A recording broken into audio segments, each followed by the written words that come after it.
99% ng lalaki, titi nila ang nagpapatakbo sa kanila.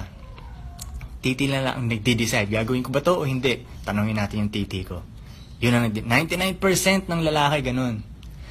So, pag titi mo ang boss mo, hindi ka talaga nakafocus sa dapat mong gawin. Parang kunyari, dito ka papunta, di ba? Papunta ka dyan.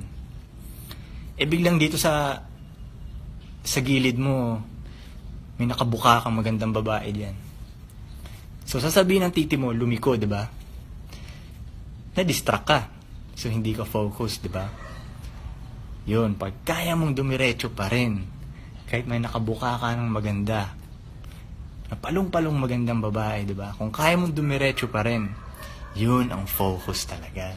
Doon matitesting ang focus mo. At ang lalaking focused, sabi nila, yun ang delikadong lalaki.